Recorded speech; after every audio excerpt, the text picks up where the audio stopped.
চুপ থাকতে শিখো, বিশেষ করে মা বাবার সামনে। যখন মা বাবার বয়স বাড়তে থাকে, তখন তাদের সামনে সামান্য উঁচু স্বরেও তাদের হৃদয় আঘাত পায়। আল্লাহ তাআলা বলেছেন, তাদের কাছে উফ পর্যন্ত বলো না। যিনি সন্তান জন্ম দেন, লালন পালন করেন, তার কষ্ট তিনি নিজেই জানেন।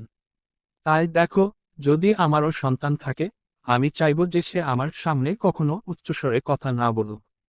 মা বাবার সামনে নরম হয়ে যাও, ধীর হয়ে যাও। তারাও যদি কখনো কঠোর হয়ে পড়েন, তবুও সহ্য করো, কারণ নবী কারীম সাল্লাল্লাহু আলাইহি ওয়াসাল্লাম বলেছেন, মা বাবার কষ্ট ধৈর্য ধরে সহ্য করতে। মা বাবা যাই করুন, তাদের প্রতি সম্মান, নরম আচরণ ও নীরব সহনশীলতাই একজন সন্তানের সত্যিকার সৌন্দর্য। এই ভিডিওটি দেখলে আপনি বুঝতে পারবেন, মা বাবা রাগ করলে সহ্য করা, তাদের কঠোরতা মেনে নেওয়া এবং তাদের সম্মান রক্ষা করা একজন সন্তানের দায়িত্ব ও সৌভাগ্য।